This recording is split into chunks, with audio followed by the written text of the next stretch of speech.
और पांचवें और छठे नंबर के काव्य से हम लोग शुरुआत करेंगे। सबसे पहले संस्कृत में नीता दीदी के द्वारा आप सभी यहाँ पर सुनेंगे पांचवा और छठे नंबर का काव्य। जी नीता दीदी। जय जिनेन्द्र। जी अभ्युदतोऽस्मि तव नाथ जडाशयोऽपि कर्तुं स्तवं लसदसङ्ख्यगुणाकरस्य बालोऽपि किं निजशिशो भावुयुगं वितत्य विस्तीर्णतां कथयति स्वधियां पुरासे ये योगिनामपि न यान्ति गुणास्तवेश वक्तुं कथं भवति तेषु ममावकाश जाता तदेवमसिमीक्षित कारितेयम् जल्पन्ति वाणि जगिरा ननु पक्षिणोऽपि जल्पन्ति वाणि जगिरा ननु पक्षिणोऽपि। बहुत अच्छे। चलिए देखते हैं अब इसको। अभ्युत अभ्युत्य तोस्मि तव नाथ जड़ा शयूपी कर्तुम स्त्वं लसद संख्य गुणा करस्य बालोपि किम ना निज बाहु युगम वितत्य विस्तीर्णताम कथयति स्वधियाम बुराशे। ठीक है, ये हो गया हमारा इसका अलग अलग करके छोटा सा। अब आचार्य श्री सौरभ सागर जी क्या कह रहे हैं। हे प्रभु मैं हूँ मतिहीन पर तुम गुण रत्नों के आगार, फिर भी तेरी स्तुति करने खड़ा हुआ बुद्धि अनुसार। अपनी छोटी भुजा से बालक सहज भाव दर्शाता है, देखो कितना बड़ा है सागर और हाथ फैलाता है। ठीक है, तो यहाँ पर इसके अर्थ को समझेंगे। कह रहे हैं आचार्य कुमुद चंद्र जी अभी तो सिर्फ अपने आप को छोटा बता रहे हैं और प्रभु से कह रहे हैं, प्रार्थना कर रहे हैं कि हे प्रभु आप कैसे हो। आप तो गुणों के आगर हो, यानी कि गुण रूपी रत्नों के आप आगर हो, आपके पास बहुत सारे गुण हैं। ठीक है, लेकिन मैं हूं मतिहीन। मैं कैसा हूं? मैं तो मतिहीन हूँ, मैं जड़ बुद्धि हूँ, मैं अज्ञानी हूँ। अपने आप को अज्ञानी कह रहे हैं। देखिए इतने बड़े आचार्य होकर भी क्या कह रहे हैं, स्वयं को अज्ञानी कह रहे हैं, जड़ बुद्धि कह रहे हैं, मतिहीन कह रहे हैं। और हम लोग क्या है, जरा सा हमें थोड़ा सा भी ज्ञान हो जाता है और हम अहंकार से फूल जाते हैं कि हमसे ज्यादा तो किसी को कुछ आता ही नहीं है। लेकिन देखिए कितने बड़े बड़े आचार्य अपने आप को कैसे कह रहे हैं, बिल्कुल कि मैं कैसा हूं, मैं तो जड़ बुद्धि हूँ, मैं तो मतिहीन हूँ, मैं अज्ञानी हूँ। और आप कैसे हो? आप गुणों के आगर हो, आप ज्ञान ज्ञान रूपी गुण के आगर हो, ज्ञान से भरे हुए हो, ज्ञान रूपी रत्नों के आगर हो, गुणों के आगर हो। मैं मतिहीन हूँ फिर भी क्या हूँ, फिर भी आपकी स्तुति करने के लिए यानी कि आपकी भक्ति करने के लिए आप खड़ा हुआ हूँ। किसके अनुसार? जैसी मेरी छोटी बुद्धि है उसके अनुसार ही मैं आपकी भक्ति करने के लिए आपके सामने प्रस्तुत हुआ हूँ। कैसे? अपनी छोटी बुझा से बालक, जैसे मान लीजिए किसी छोटे बच्चे को कहें कि सागर कैसा होता है, तो वह अपने दोनों हाथ फैलाकर कह देता है कि इतना बड़ा होता है, यानी कि वह अपनी छोटी छोटी दोनों भुजाओं में ही उस सागर के विशाल सागर को बताता है कि इतना बड़ा होता है। आप किसी भी छोटे बच्चे से पूछेंगे तो वह हमेशा यही कहेगा कि इतना बड़ा होता है, यानी कि क्या इतना बड़ा सागर होता है? क्या उस बच्चे के छोटे से हाथ के भीतर वह सागर समा सकता है? नहीं समा सकता। लेकिन वह अपनी बुद्धि के अनुसार, क्योंकि बालक बुद्धि है, तो वह अपनी बुद्धि के अनुसार उस सागर के प्रमाण को बताने की कोशिश करता है। तो हे प्रभु मैं भी उस बच्चे के समान अज्ञान बुद्धि हूँ, बालक बुद्धि हूँ। आपके गुण कैसे हैं? सागर के समान विशाल हैं, लेकिन फिर भी मैं उन्हें बताने के लिए, आपकी भक्ति करने के लिए प्रस्तुत हुआ हूँ एक बच्चे की भांति। ठीक है, तो इस प्रकार यहाँ पर आचार्य कुमुद चंद्र जी अपने आप को बिल्कुल अज्ञानी बताते हुए यहाँ पर प्रस्तुत हुए हैं। अब इस 5वें नंबर के काव्य की रिद्धि और मंत्र क्या है? तो 5वें नंबर के काव्य की रिद्धि है ओम ह्रीं अहम नमो धन बुद्धि कराए। ठीक है। और मंत्र है ओम पद्मिने नमः। ये इसका मंत्र है छोटा सा। आइए अब इस काव्य की क्या विशेषताएं हैं उस चीज को हम यहाँ पर जानते हैं। तो जो ये क्या कहते हैं 5वें नंबर का काव्य है, ये प्रच्छन्न धन प्रदर्शक। प्रच्छन्न मतलब होता है गुप्त, तो यानी कि गुप्त धन को प्राप्त कराने वाला ये हमारा काव्य है। तो जैसे कोई गुप्त धन गड़ा हुआ है, या गुप्त रूप से कोई धन प्राप्त हो जाए, या फिर चोरी हुआ धन, जो हमारी चीज चोरी हो जाती है वह धन की हमें प्राप्त हो जाए, जमीन में गड़ा धन मिल जाए, या फिर जमीन से ही कोई चीज हमें प्राप्त हो जाए, कोई प्रॉपर्टी हमारी बिक नहीं रही है वह अचानक से आकर बिक जाए। ठीक है। तो इस प्रकार की जो चीजें हैं वह हमारे इस काव्य के द्वारा हमें प्राप्त हो सकती हैं।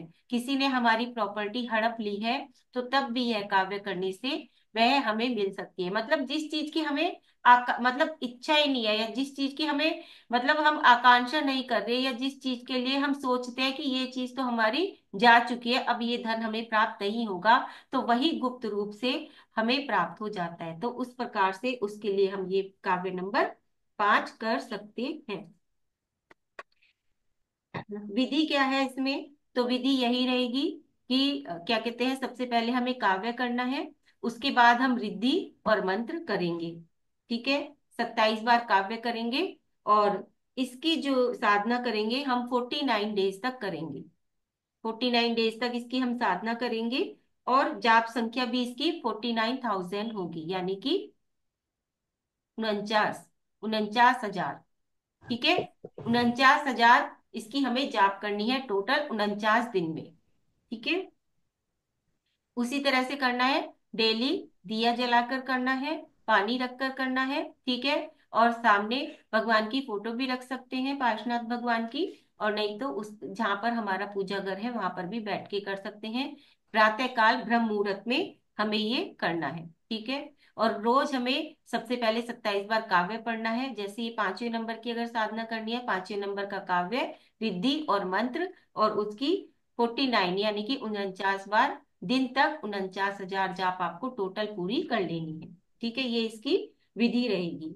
और क्या कर सकते हैं? तो इसमें हम इसका जो आसन माला और रंग वस्त्र आदि का है वो श्वेत कलर है, यानी कि श्वेत रंग के आसन, श्वेत माला और श्वेत रंग के वस्त्र पहनकर पूर्व दिशा की ओर मुंह करके इसकी हमें करनी है। इसमें हम जो द्रव्य लेंगे वो अष्ट द्रव्य से पूजन भी आया है, कि हम इसमें अष्ट द्रव्य के द्वारा पूजन करें। और जहां पर भूमि पूजन होता है, जब जैसे मंदिर में होता है, शिलान्यास समारोह होते हैं, शिलान्यास होता है कहीं भी, तो वहां पर हमें द्रव्य समर्पित करना है उस भूमि पूजन में। क्योंकि अगर ये हमारी जिसने हमारी प्रॉपर्टी हड़प ली है उनके लिए ये रेमेडी है, या कोई भी हमारा गुप्त धन है उसके लिए। ठीक है। जहां पर भी शिलान्यास होना है वहां पर हमें द्रव्य समर्पित करना है, यानी कि अगर अस्त द्रव्य से पूजन करने का मौका मिलता है तो बहुत अच्छी बात है, नहीं तो वहां पर हमें चांदी के सिक्के आपको वहां पर समर्पित करने, यानी कि उस शिलान्यास समारोह में जहां पर भी भूमि पूजन हो रहा है मंदिर जी का, वहां पर आपको चांदी के सिक्के।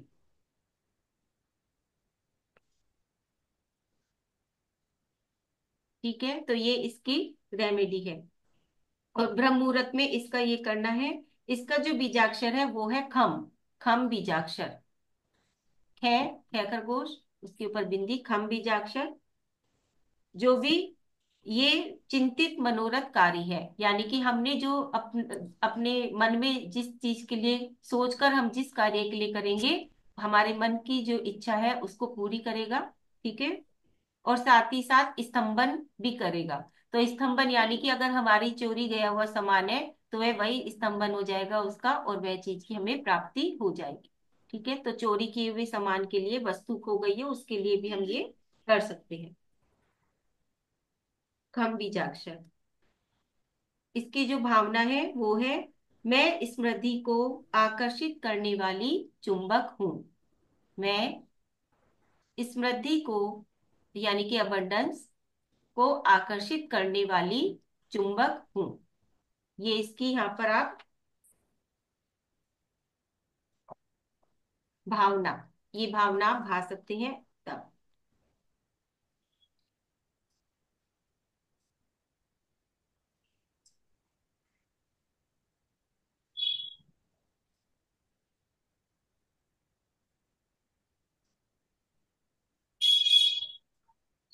और इसमें हम क्या कर सकते हैं, तो देखिए, लंबे वक्त से कोई वस्तु को पाने के लिए, अगर कोई हमारा सामान लंबे वक्त से खोया हुआ है, उसको पाने के लिए एक साबुत हल्दी का टुकड़ा, एक साबुत हल्दी का टुकड़ा पीले कपड़े में बांधकर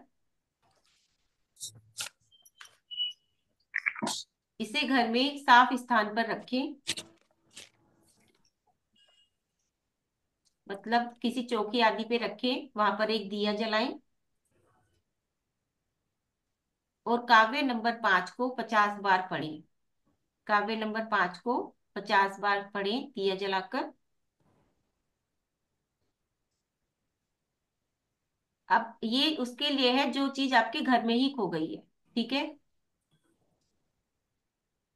अब इस पोटली को लेकर खोई वस्तु की तलाश करें। अब उस पोटली को ले लें और खोई वस्तु की तलाश करें और काव्य पढ़ते जाएं। ठीक है। मन में चिंतित करके, यानी कि मन में सोचकर, इंटेंशन के साथ कि हमारी ये वस्तु खो गई है, ये वस्तु हमें मिल जाए, इस तरह से उसको ढूंढना शुरू करें, तो आपको ये वस्तु आपकी मिल जाएगी।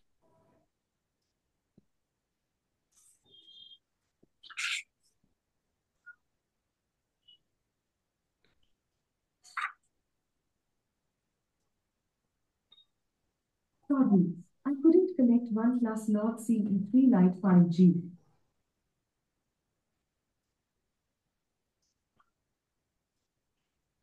ठीक है। अब हम काव्य नंबर 6 को देखते हैं। ये हमारे हो गए काव्य नंबर 5। अब काव्य नंबर 6। तो काव्य नंबर 6 किस लिए है? संतान संपत्ति प्रसादक, यानी कि संतान और संपत्ति के सुख को देने वाला है। इसको एक बार देखते हैं संस्कृत वाला। ये योगिना मपि ना यान्ति गुणास्तवेशा वक्तुम कथम भवति तेषु ममावकाशः जाता तदेव समीक्षित कारी तेयम जलपंती वा निजगिरा ननु पक्षिणोपि। ठीक है। अब हिंदी में क्या कह रहे हैं आचार्य सौरभ सागर जी?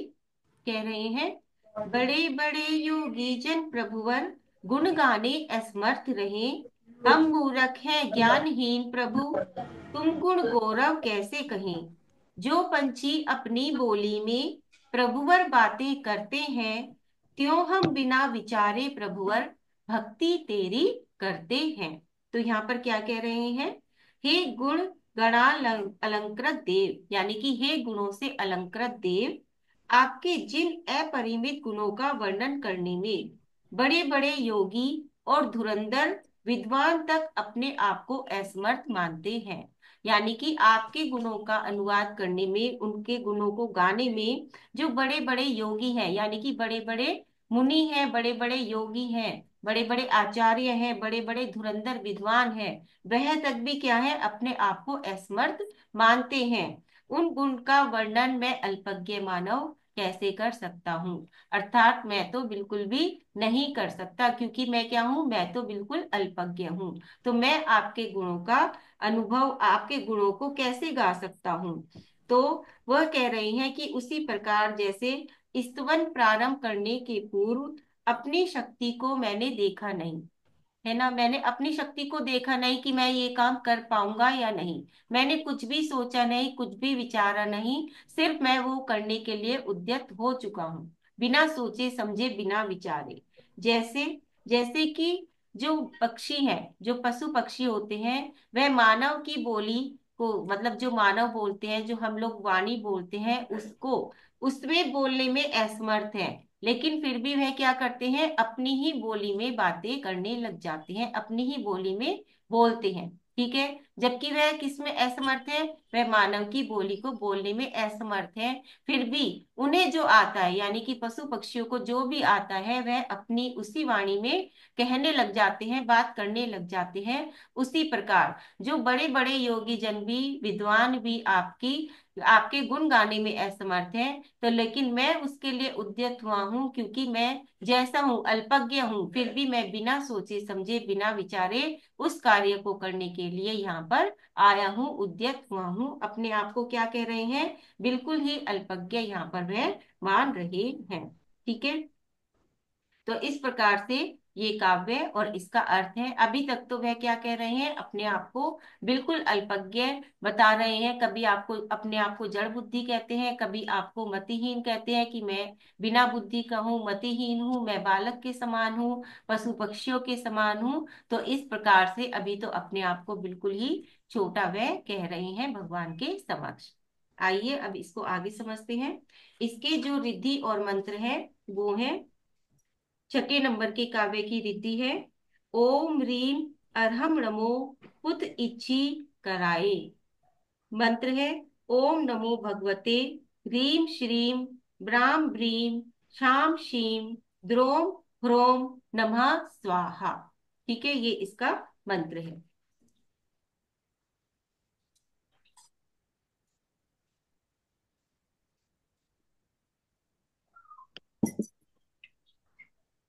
काव्य नंबर जो 6 है वह संतान और संपत्ति की प्राप्ति के लिए है। साथ ही साथ अगर गर्भाशय संबंधी जो रोग होते हैं स्त्रियों के, उसके लिए ये काव्य कर सकते हैं। बांझपन उसके लिए, और साथ ही साथ जो स्त्रियों में गुप्त रोग होते हैं उनके लिए भी ये काव्य कर सकते हैं।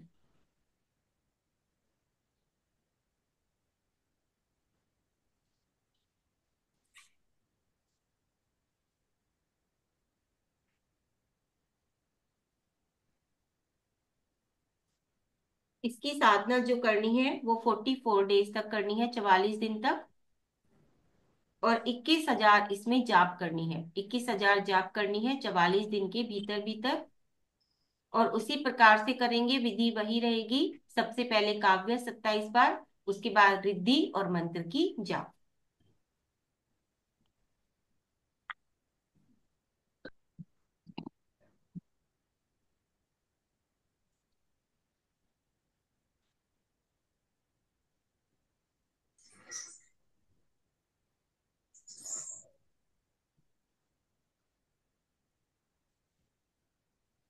इसमें आपको तीनों काल जाप करनी है। ठीक है। और पूर्व दिशा की ओर मुख करके तीनों काल करनी है, सुबह दोपहर और शाम, तीनों काल आपको जाप करनी है।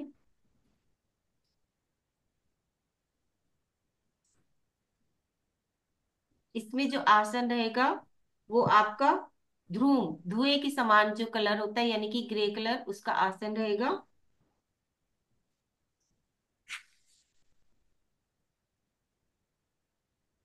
या पीले रंग के आसन भी ले सकते हैं, पीला आसन, पीले वस्त्र और पीली माला। या एक पुत्र जीवा की माला आती है, अगर वो मिल जाए तो वो भी ले सकते हैं, पुत्र जीवा की माला। अमेजोन पे सर्च कर लीजिए, शायद वहां मिल जाएगी पुत्र जीवा, उसकी माला।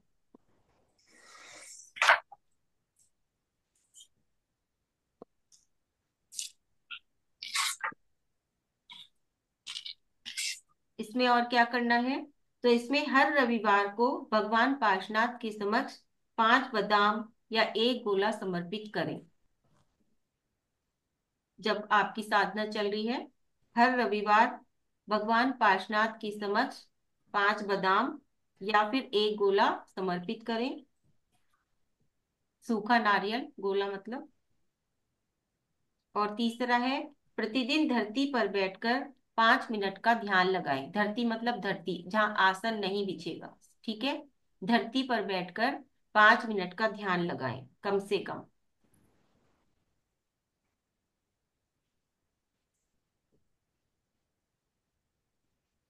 इसका बीजाक्षर है एम, एम बीजाक्षर। बड़ा ए, ठीक है, और उस पे बिंदी, एम बीजाक्षर है इसका। और इसकी भावना है, मेरा शरीर हर पल स्वस्थ और मजबूत होता जा रहा है। मेरा शरीर हर पल स्वस्थ और मजबूत होता जा रहा है।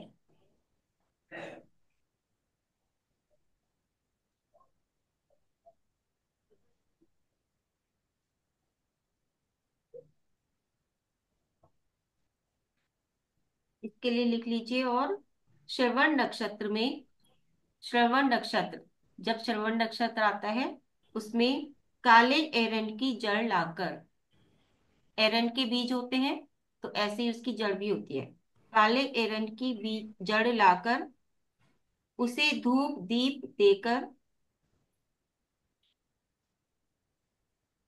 जो बंध्या स्त्री है उसके गले में बांधने से यह दोष दूर होता है, बांझपन का दोष दूर होता है। ठीक है, तो जब साधना करें निरंतर छठे काव्य की, और ये वाला अगर थोड़ा सा कर लेते हैं तो इससे और फायदा होता है।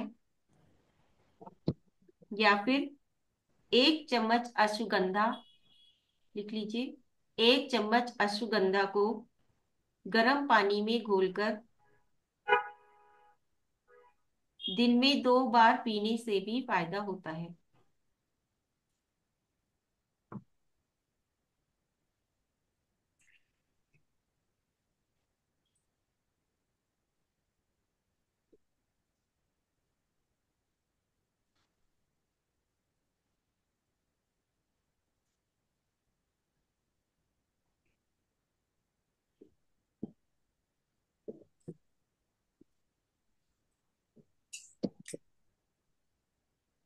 ठीक है, और ये जो आपको इसकी साधना शुरू करनी है वो शुक्ल पक्ष के शुक्रवार से शुरू करनी है।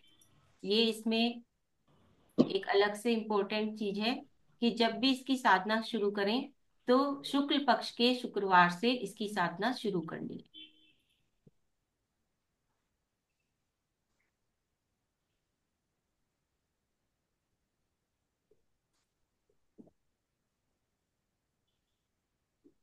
एक मंत्र और इसमें लिख लीजिए।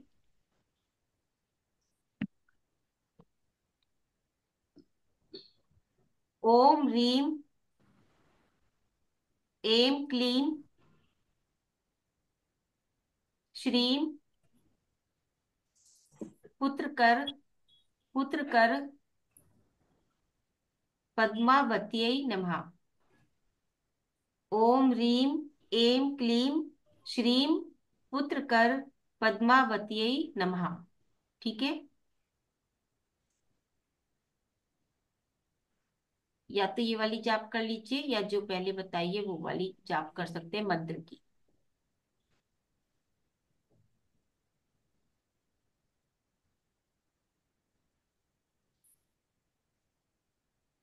ठीक है, तो इस प्रकार से ही हमारे 6 काव्य आज पूरे हो जाते हैं।